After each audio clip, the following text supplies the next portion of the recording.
Buenas tardes, tengan todos y todas allá afuera. Les damos la bienvenida al Masaje Cerebral. Su programa quincenal de diseño y decoración de interiores por Reactor. Espacio en el que, como cada 2 semanas, les traemos nuevos materiales, productos sorprendentes e investigaciones singulares para que, en conjunto, vayamos embelleciendo esos paisajes mentales, dotándolos de la complejidad y del color que nos brindan las ciencias naturales y de esos acabados lujosos propios de la dicha del conocimiento. Yo soy su pintor de confianza, Andrés J. Iriart, de la Sociedad de Científicos Anónimos, y me acompaña, como de costumbre, el virtuoso costurero del micrófono, Claudio Martínez, ¿no? Ya saben que nos pueden contactar aquí por @JIriart, @Claudífonos, con su hashtag Masaje Cerebral, para tener también una conversación paralela a este programa, ¿no? O que vaya saliendo de lo que vayamos platicando aquí. Querido Claudio, a raíz de ese tipo de conversación que fue surgiendo del programa pasado, que estuvimos hablando de insecticidio, ¿no? En nuestro episodio sobre el apocalipsis de los insectos que están confrontando en este momento, y que si no lo escuchó usted, por favor, vaya a su plataforma de confianza cuando acabe este programa y escúchelo, porque es un tema realmente relevante en las aras de esta sexta extinción masiva y en aras del problema ambiental en el que nos hemos metido. Pero bueno, gracias a la respuesta que hubo de ese programa, consideramos propicio aquí, Claudio y yo, pues elaborar otro episodio que tenga que ver con insectos, ¿no? Que venga de los insectos. Pero ahora ya no solo para hablar de digamos, el panorama lúgubre que hemos creado en este antropoceno con respecto a los insectos, sino rescatar algunas historias, creo yo, francamente sorprendentes del territorio invertebrado, ¿no? Entonces, no sé si te parezca bien, Claudio, eso iremos aquí navegando. Me parece excelente, mi queridísimo Andrés J. Justamente pensaba yo, o sea, además del panorama oscuro en el que nos quedamos en el último episodio, dije, todavía hay más que saber de los insectos. O sea, pues sí, claro, ¿no? O sea, hicimos un panorama muy amplio y general de números, sobre todo, en el episodio anterior. Sí. Muy interesante, muy interesante. A veces un poco desolador, puede ser. Pero me imagino que justamente por ser millones de especies de insectos, debe haber muchas historias y clavadeces, ¿no? Particularidades que son dignas de ser contadas en este programa. Claro, y que además a mí lo que digo, supongo que por eso a mí me gusta la zoología, que ayudan a romper muchas veces estos sesgos que tenemos los humanos, ¿no? Estos sesgos interpretativos de cómo pensamos que es el mundo y cómo pensamos que es la naturaleza, y que siempre o suele ser una ventana muy pequeñita por la que nos asomamos estas cosas que asumimos como lo normal. Uh-huh. En realidad no tienen nada que ver con la normalidad. O sea, algún día nos meteremos en el rollo de la familia natural, ¿no? Como la dictan las buenas costumbres, pero bueno, es lo más lejano a las familias naturales, esa idea de una pareja monógama con 2 hijos, ¿no? O 2 hijes. Pero hoy no vamos a hablar de eso, pero mira, para empezar y aprovechando aquí la coyuntura para quienes están escuchando en vivo del Día de las Infancias, ¿no? El Día de las Personas Pequeñas, el Día de las Niñas y los Niños, que fue el fin de semana pasado.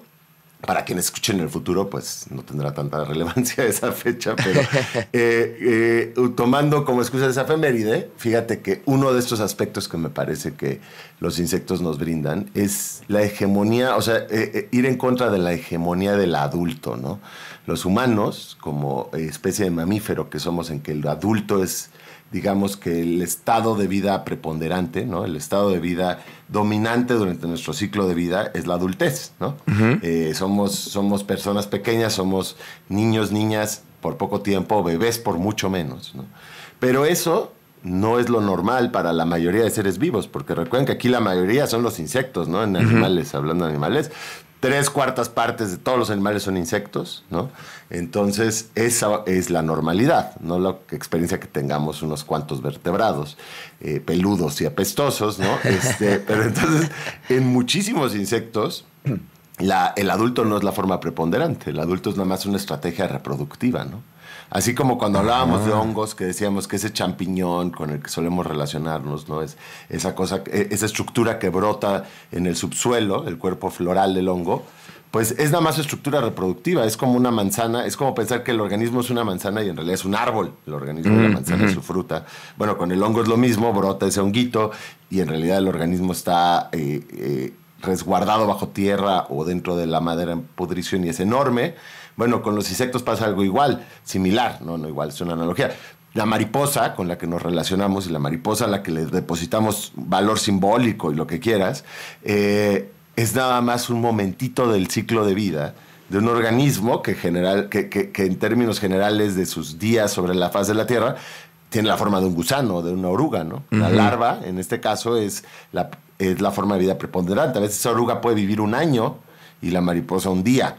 ¿No? Ok. Y lo puedes llevar también a algo más claro, los mayates, que creo que ya mencionábamos la vez pasada, que todos aquí en la Ciudad de México, todos conocemos los mayates, porque digo, antes había más, ahora hay menos, ¿no? Pero estos escarabajitos cafés que durante la época de lluvia salen y revolotean y chocan, pues también viven un día, 1 o 2 días, es la estructura para reproducirse. Y realmente el bicho pues, vive abajo de la tierra y es la gusana ciega, ¿no? También conocido por todos los que estuvimos ahí revolviendo la hojarasca.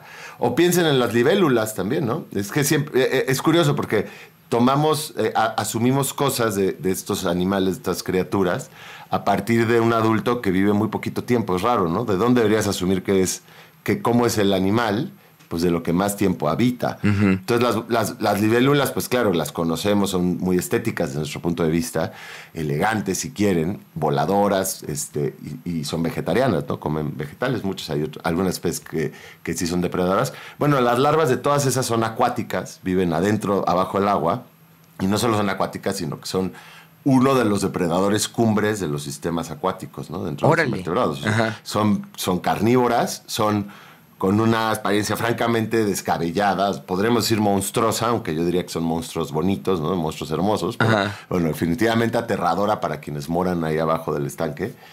Y son a veces, si tuvieras una larva de libélula, ¿no? De esto que estoy hablando, y un adulto, nunca pensarías que son el mismo organismo. Yeah. O sea, si tuvieras que hacer esta cosa de junten los organismos, ¿no? Así como de examen de opción múltiple, jamás pensarías que ese es, por llamarle el bebé, como llamamos nosotros a las larvas, de la libélula, ¿no? O sea, porque son estructuras completamente diferentes y pautas de vida. O sea, a veces, te digo, la larva es carnívora, depredadora, y la adulta es voladora, terrestre y vegetariana, ¿no? Okay. Es una locura. Y de hecho esto sucede no solo en el mundo de los insectos, como se podrán imaginar, sino de la mayoría de animales que tienen larva, fase larval.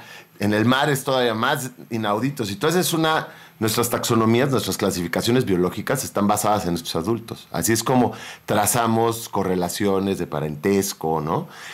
Anatómico al menos, o también ecológico, ¿no? Pero si tú hicieras una taxonomía basada en las larvas, o bueno, se ha hecho, ¿no? Experimentalmente, el árbol de la vida te queda totalmente distinto.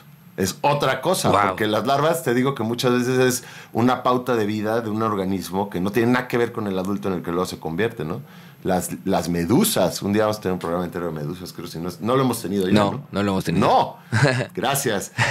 Nos han pedido en Twitter que hagas un programa de medusas, a veces se me olvida cuáles ya tuvimos y cuáles no, vamos a hacerlo, pero las medusas tienen una fase sésil que no se mueve, que está anclada en el sustrato, que se reproduce de manera vegetativa, ¿no? Así como por clonación.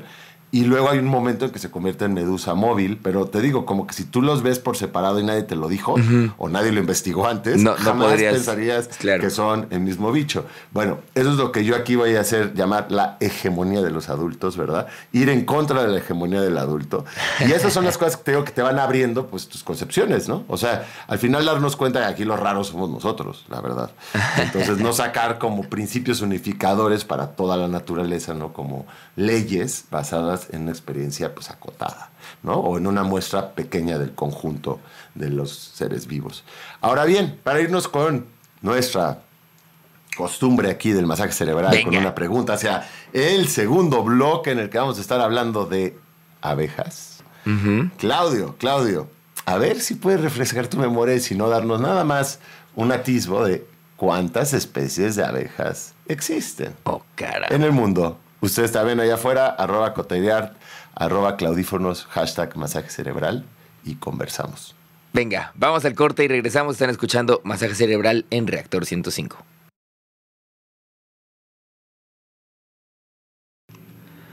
Y estamos de vuelta en El Masaje Cerebral, su programa de ciencia de confianza, aquí en Reactor 105. Y estamos hablando una vez más de insectos. Estamos hablando de insectos, pero desde otra óptica. Y en este momento, o previo al corte, Andrés Cota nos hizo la pregunta de cuántas especies de abejas existen. Ustedes ahí en el hashtag Masaje Cerebral habrán hecho su estimado. Y mi querido estimado, pensando en que el episodio anterior nos dijiste que había 500,000 de especies de escarabajos y eran la especie favorita de la naturaleza entre los insectos. Yo voy a tirar el número 50,000 especies de abejas. Ha sido muy generoso con las abejas, ¿no? Ok. Con los eminópteros, porque fíjate que, no, 20,000 especies, ok. que no son pocas. No, para nada. A lo mejor potencialmente habrá más, ¿no? Ya decíamos que se estima que están descritas más o menos solo el 20% de todos los insectos. Muchas especies ni las conoceremos, pero para eso asómense al episodio pasado, ¿no? Busquen las plataformas. Ahorita vamos a ir hacia otros linderos de la vida insecta. Pero bueno, 20,000 especies de abejas descritas son muchísimas, ¿no? Recordemos que mamíferos hay 5,000. Entonces, bueno, por cada mamífero, pues hay 4 especies de abejas, ¿no?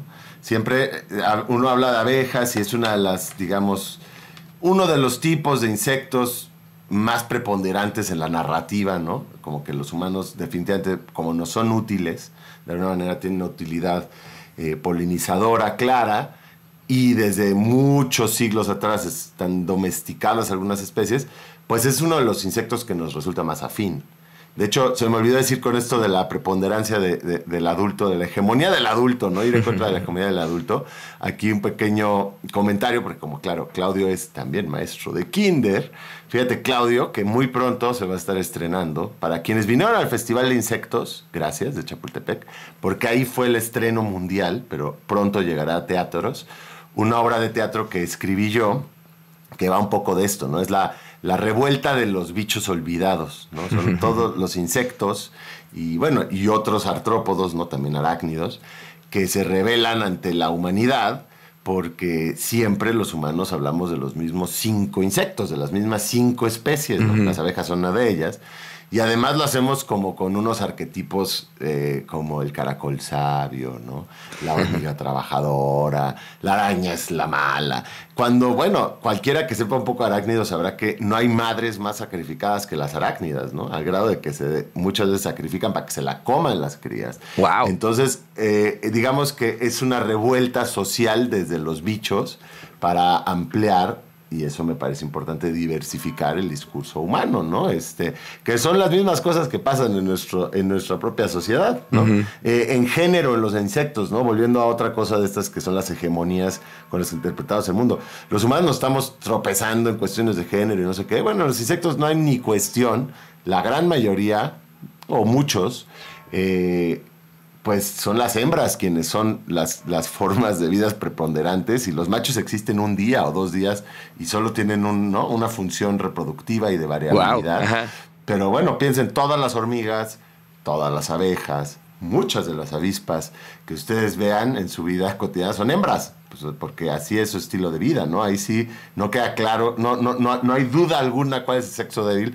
Somos los machos, también diría yo que en el territorio de los mamíferos. Pero bueno, ese es el tipo de cosas que busca esta obra generar, ¿no? Pero bueno, desde la infancia también. Entonces, La revuelta de los bichos olvidados, ya que se estrene les platicaremos más. Pero volviendo a las abejas, fíjate tú que estas abejas que solemos traer a colación cuando escuches el término abeja, bueno, pues probablemente sea la abeja mielera europea, que es la que aquí tiene más relevancia. O a lo mejor, si ustedes viven en la Riviera Maya, pues piensen en las abejitas que domesticaron los mayas, que son verdes, son de distinto color, ¿no? Son más chiquitas.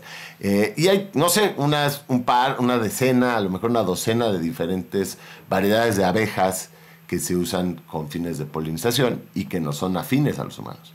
Pero hay 20,000 especies, imagínate tú. O sea, la gran mayoría de abejas son lo que llamamos abejas silvestres, ¿no? Toda esta cosa del colapso de las colmenas que durante, pues, hace unos años, ¿no? Seguramente lo habrán cachado, de la muerte masiva de abejas alrededor del mundo, y fue por lo que se empezó a hablar o se empezó a dar cuenta el gran público, pues, de que había un problema en el mundo de los insectos.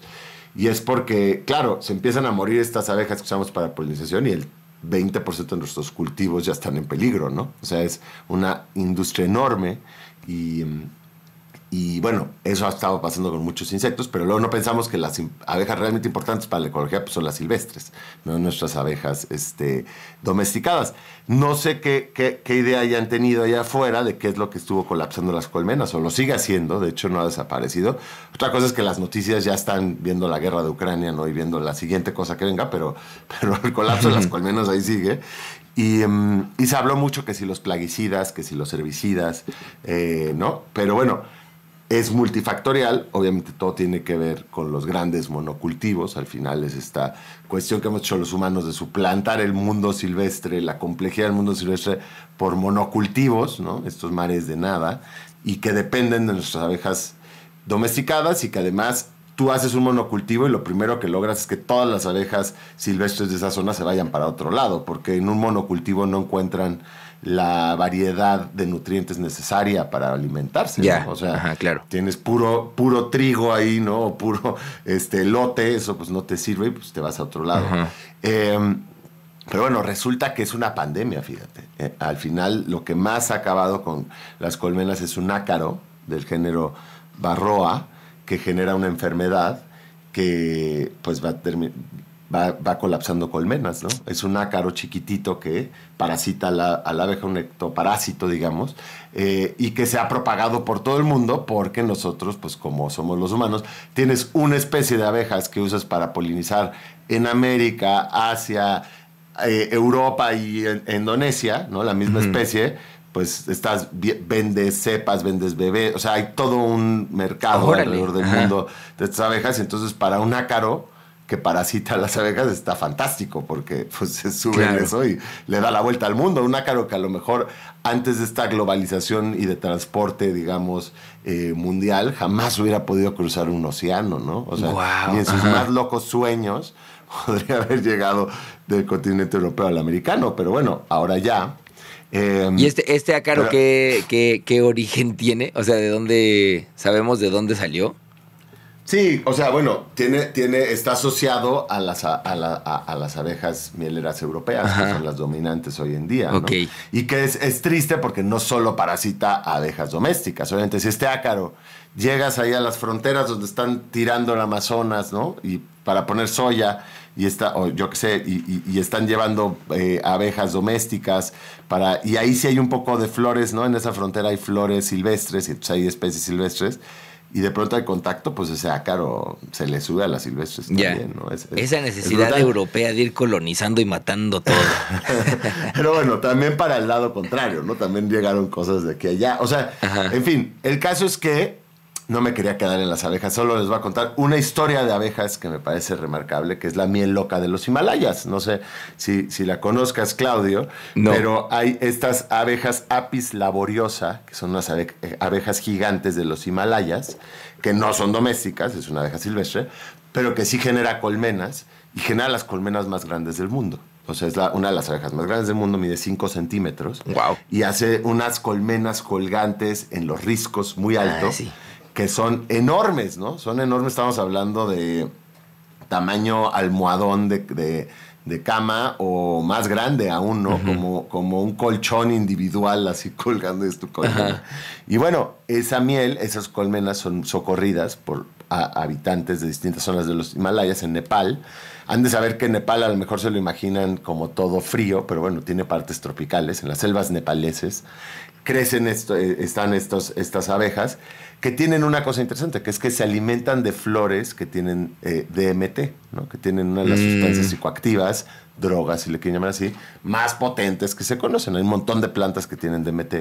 Y entonces estas abejas, al alimentarse de esas flores, generan una miel psicoactiva, la miel loca de los Himalayas. ¿Miel loca? Que miel loca, la miel loca de los Himalayas. Que como te imaginarás, pues tiene su mercado, ¿no? O sea, así somos los humanos. Y es fantástico. Aquí les vamos a postear un reportaje del National Geographic donde podrán darse una idea de lo que conlleva llegar a esas colmenas, porque están a 90 metros de altura. Ya. Y entonces lo que hacen los pobladores es tejen unas escaleras como con lianas y bambús muy rudimentarias. Ven dónde está la colmena, le llegan por arriba, dejan caer la escalera y hay un voluntario, quiero asumir que es voluntario, que baja, se desprende al vacío, ¿no? Con una maquinita que hace humo y pues su red encima de la cabeza. Imagínate los piquetes de esas abejas, ¿no? Pero bueno, todo en pos de esta miel loca, que se dice, una cucharada ya te da un efecto, pero 2 cucharadas te hacen alucinar. ¡Órale! Y 3 cucharadas te llevan a un viaje transdimensional en que estás alucinando y no sabes si tienes los ojos abiertos o cerrados, ¿no? Wow. A ese nivel te pone la miel loca, que pues tendrán que ir a Katmandú si es que la quieren probar, ¿no? Y arriesgarse a que les piquen abejas de 5 centímetros, ¿no? Exacto. Pero bueno, eso. Ya saben que para la pausa de la mitad no vamos a tener pregunta, pero vamos a volver ahorita con unas parientes de las abejas que son las avispas. Venga, vamos al corte. Están escuchando el masaje cerebral de Reactor 105. Vamos y volvemos.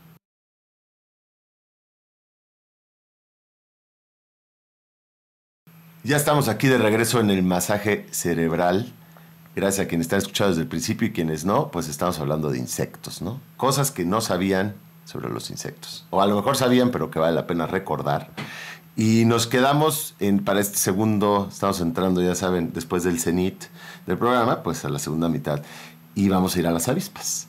Y hace rato estábamos hablando que había 20,000 especies de abejas.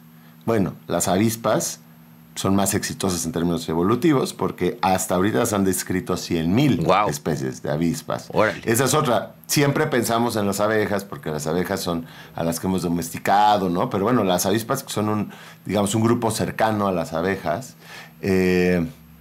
A veces las pensamos nada más como un enemigo de las albercas, ¿no? O sea, es un enemigo de zonas tropicales. O sea, hasta ahí llega mucho de nuestra interacción con las avispas. Y pasamos por alto que 100,000 especies. O sea, hay más avispas que todos los vertebrados juntos. Tú agarras todas las ranas, todas las lagartijas, todos los cocodrilos, todos los vertebrados, todos los peces, ¿no? Todo, ponlo en un conjunto ahí y las avispas van a ser todavía muchas más. Wow. Es una locura, ¿no? Ok, sí.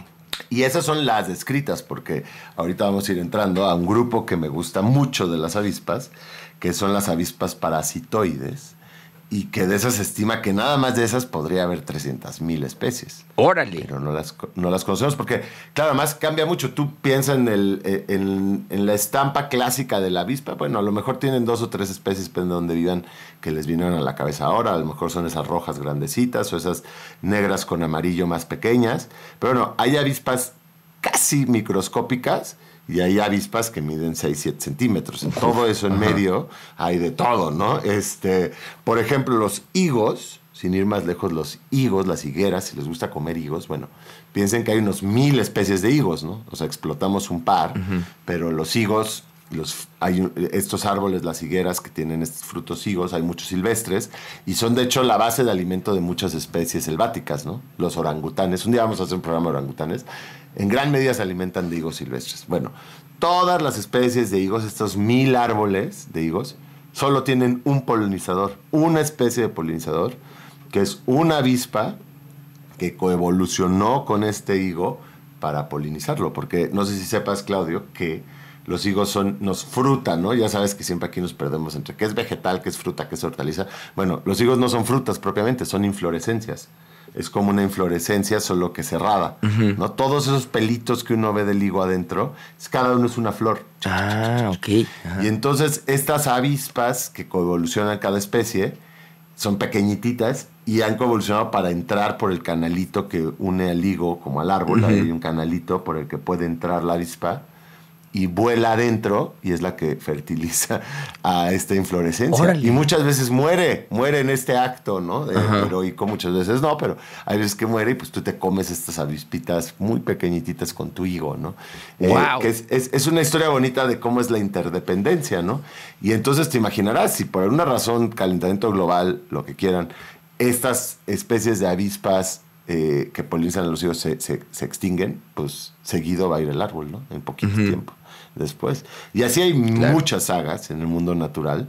Pero bueno, vámonos al grupo de las avispas parasitoides, ¿no? O sea, no sé si a ti te ha tocado ver en algún documental de cuando eras pequeño estas historias de la avispa que caza tarántulas. No sé si te tocó ver. Le dicen la avispa halcón de las tarántulas, que es del género Pepsis, ¿no? La avispa Pepsis, y también hay otras que son las semipepsis. Son muchísimas avispas de este género, pero bueno, esta Pepsis en particular, que es grande, es una avispa como de 7 centímetros, a veces hasta poquito más, lo que hace es que caza tarántulas, pero las caza para algo muy peculiar, que es reproducirse. O sea, cuando ve una tarántula del tamaño adecuado, mamá avispa, ¿no? Estábamos hablando de que la mayoría de avispas son hembras, o al menos las que nos toca ver. Mamá avispa se le va encima y le clava su estilete a la tarántula, pues en la parte dorsal hacia la cabeza, y le inyecta en ese piquete, le inyecta varias cosas. Le inyecta las huevecillos, las larvas, ¿no? de sus larvas, y un cóctel de neuroquímicos que hacen que secuestran la mente de la tarántula. Digo, no sé qué tan compleja es la mente de una tarántula, pero la secuestran, ¿no? Y lo que logran es, bueno, la aturden, ¿no? Obviamente se queda la tarántula así como inactiva un rato. Entonces la avispa la agarra, la arrastra, ¿no? La va arrastrando hasta su guarida, hasta su madriguera, que usualmente son hoyos en el piso, en el suelo, unas galerías pequeñas en el suelo.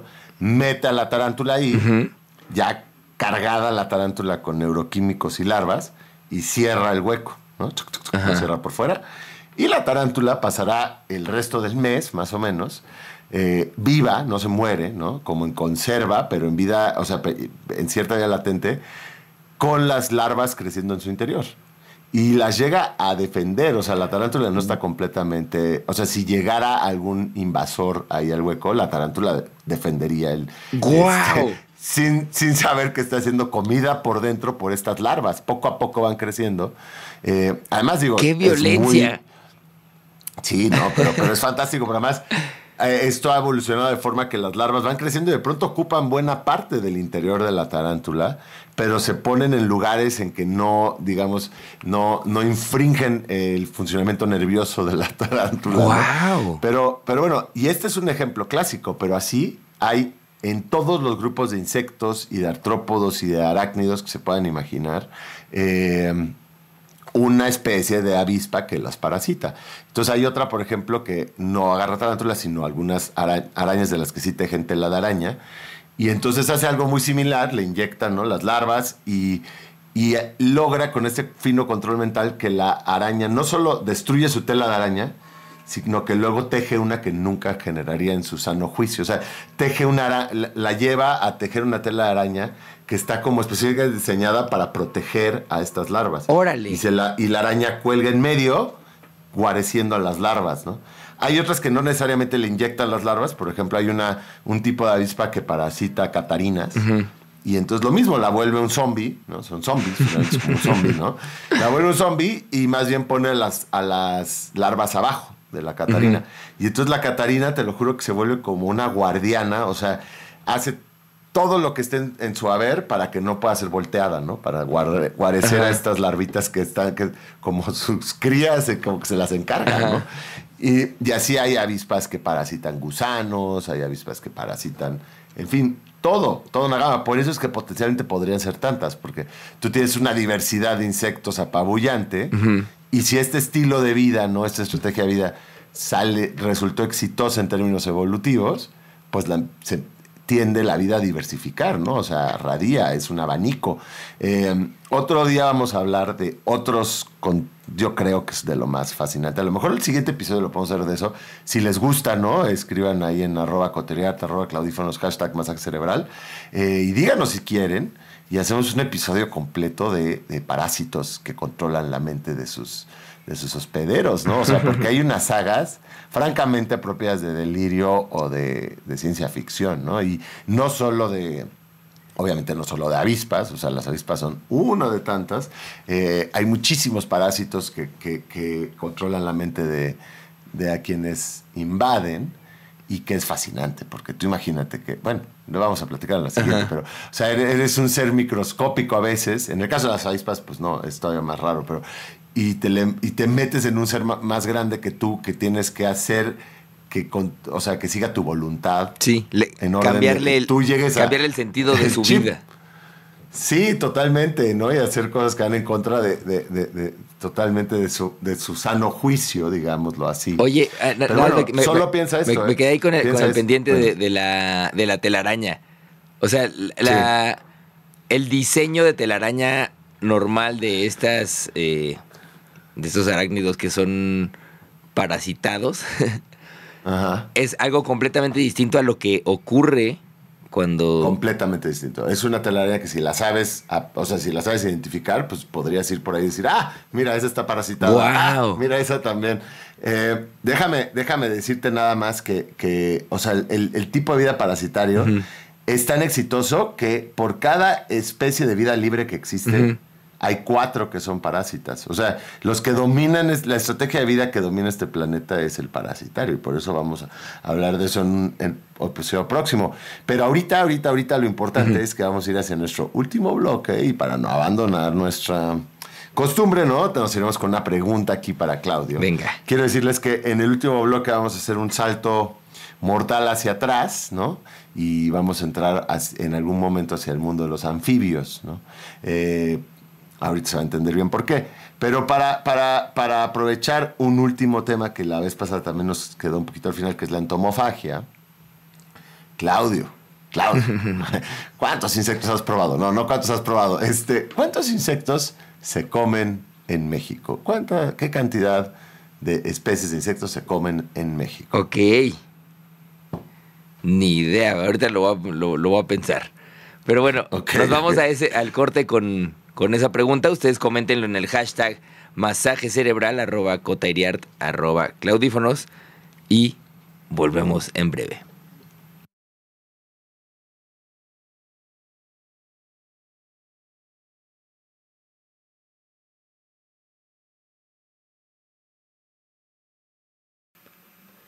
Ya estamos de vuelta en este último bloque del masaje cerebral. Y antes de irnos al corte, Andrés Cota preguntó, ¿cuántos tipos de insectos se comen en México? Y yo la neta es que es probable que haya probado tal vez 5 insectos distintos. Entonces, basado en mi experiencia y asumiendo que no soy ningún experto en gastronomía de insectos, voy a decir que debe haber alrededor de 50 insectos que se comen en este país.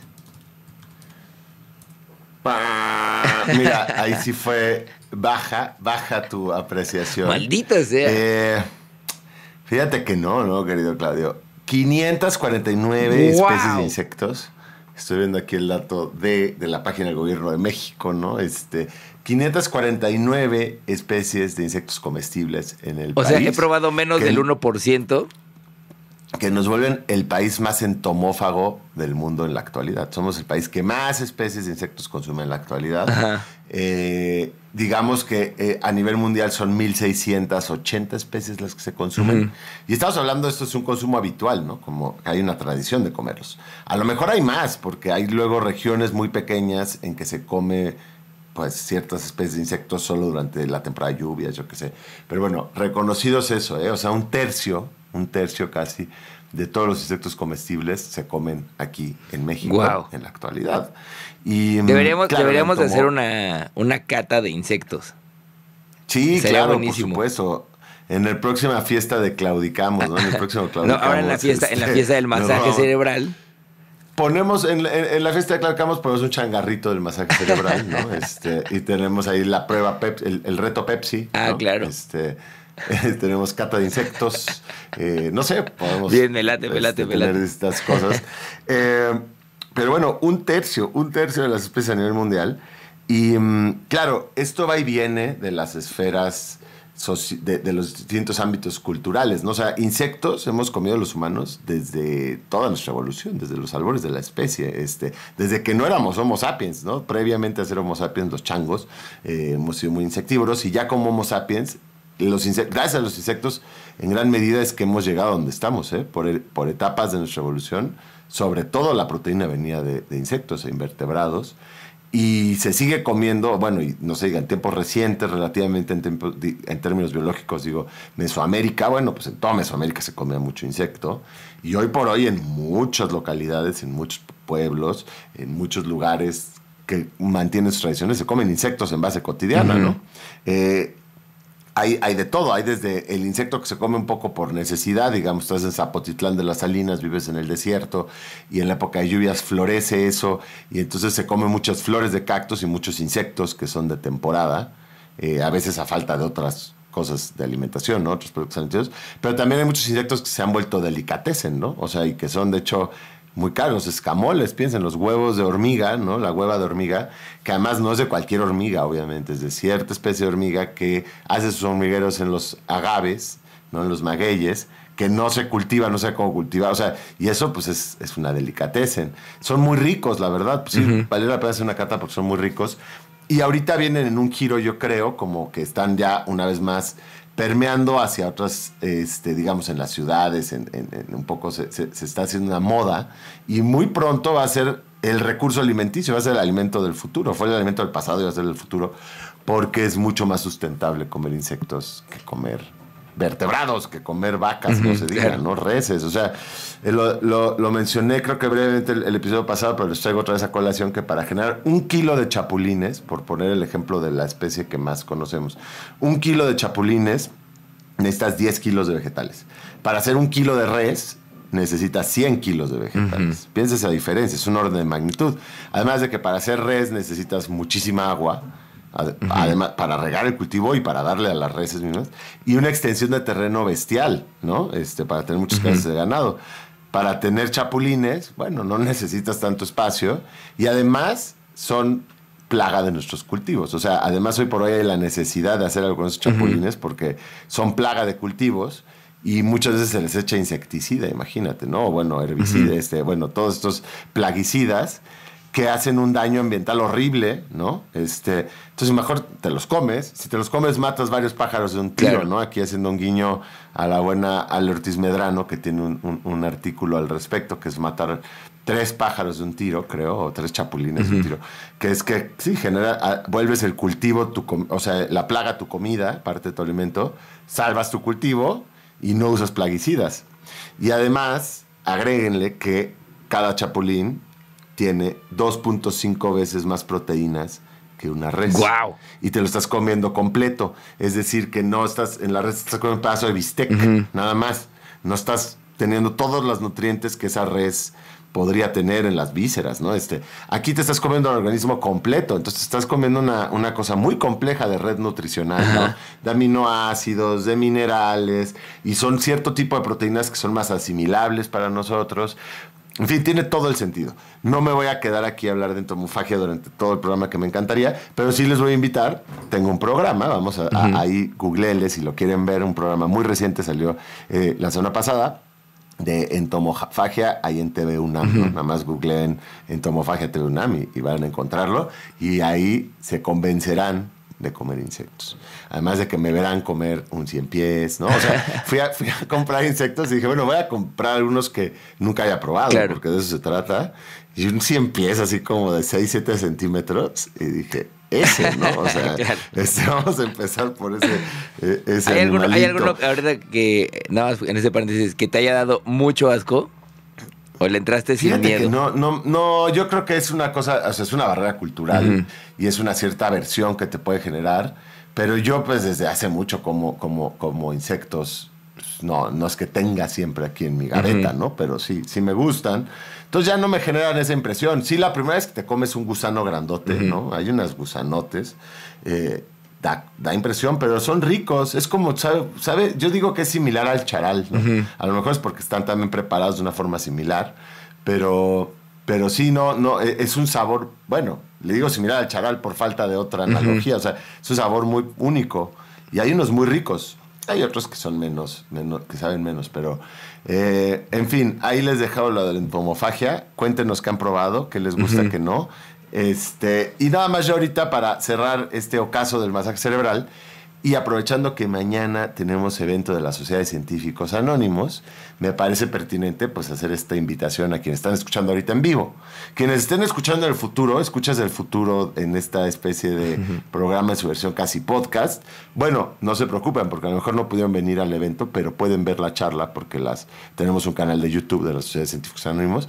Y ya las logramos, ya tenemos, gracias a la cooperación de nuestro público amable, ya tenemos un buen micro y una buena camarita y se ven y se escuchan muy bien las charlas nuevas. Entonces, si escuchan esto en el futuro, no se preocupen, pueden acceder a esta charla, a este evento, que es sobre el apocalipsis, pero de los anfibios. Porque recuerden que apocalipsis ambientales hay muchos y aquí nos vamos a meter al territorio de los anfibios, que han de saber que el 41% de los anfibios están en extinción ya, están amenazados, o sea, casi la mitad.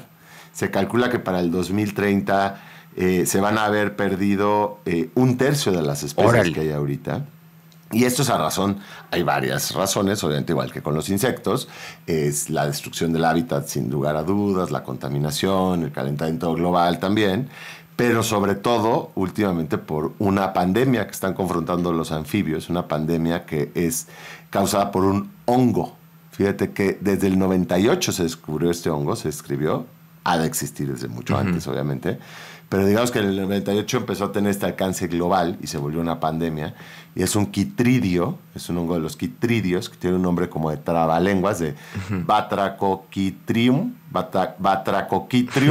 dendrobatidis. Dendrobatidis, a ver, díganlo, ¿no? Pero bueno, este quitridio, este hongo, infecta la piel de los anfibios y interrumpe la regulación osmótica y los electrolitos y termina generando un paro respiratorio letal, rápido, ¿no? Y se propagó muy aceleradamente por el mundo gracias ¿a qué? Al mercado de mascotas exóticas, a las granjas de ranas para anca de rana y al turismo, porque es un hongo muy resistente, pero un hongo que no estaba en todo el mundo, estaba solo en una región del planeta y de pronto gracias a la globalización que hemos hecho, pues llegó a todos lados, ¿eh? Y ahorita está en todos lados. Aquí en América ya causó muchas extinciones. A nivel global ha causado 90 extinciones ya. En 2 décadas, 90 extinciones, ya no existen más. Y hay 500 especies por lo menos ya muy gravemente amenazadas por este hongo. Y, por si no fuera suficiente, este hongo afecta sobre todo ranas. Acaban de descubrir en el 2013 otro hongo, también quitridio, que afecta a salamandras y que se está propagando por el mundo. ¿Y por qué es importante esto? Bueno, porque estamos perdiendo a los anfibios. Ahora, la charla no solo es el panorama lúgubre, vamos a tener a una buena colega, amiga, a Eria Rebollar, hablándonos de una posible solución, una posible ventana de esperanza que está en el microbioma de los anfibios. ¿No saben qué es microbioma? Váyanse al primer programa del masaje cerebral, búsquenlo, es sobre microbioma. Pero bueno, digamos que en las comunidades que habitan la piel de los anfibios, de las ranas, se han aislado algunas bacterias que parece que brindan inmunidad. Y entonces estas bacterias están usando ya como probiótico, fíjate, como probiótico para que otras especies que no la tienen, no tienen estas cepas, puedan sobrevivir al hongo y parece que está funcionando. Y de eso va a ir la charla. Entonces, panorama que hay que saberlo, ¿no? El apocalipsis anfibio está sucediendo, hay que saberlo, hay que conocerlo y también, pues, ver si hay esperanza, ¿no? Y Eria, sin ir más lejos, trabaja con ajolotes, de lo cual también podrán encontrar un programa de masaje cerebral sobre ajolotes, ¿no? Y me queda decirles nada más, esto es jueves 5 de mayo a las 7:30 de la noche en La Mano Jardín Cultural, ¿no? Que es un jardín cultural, café-restaurante que está aquí en Francisco Sosa 363, muy cerca del centro de Coyoacán, ¿no? A unas cuadras del Metro Viveros, a unas cuadras del Metro Miguel Ángel. Y ahí les esperamos, evento gratuito, como siempre, abierto a todo público. Y pues se ponen buenas los La Mano, debates, ¿a qué hora dijiste? 7:30 de la noche. Ahí está. Ahí. Buenísimo. Carnal, se nos acabó el tiempo. Una vez más. Sí. Una vez más. Pero bueno, eso a mí me da un poco de gusto también que se nos acabe el tiempo, porque quiere decir que podemos seguir haciendo millones de programas con cosas que se nos quedan en el tintero. Claro. ¿No? Pero bueno, pues esto fue el masaje cerebral. Muchísimas gracias, Andrés Cota. Si ustedes van llegando o quieren saber de otros episodios que ya ocurrieron, vayan a su plataforma favorita de consumo de audio y busquen ahí Masaje Cerebral. Ahí están todos nuestros episodios. Y pues nada, nos escuchamos en 15 días. Muchísimas gracias, queridísimo Andrés Cota. Pase usted. Saludos por allá. Buena tarde.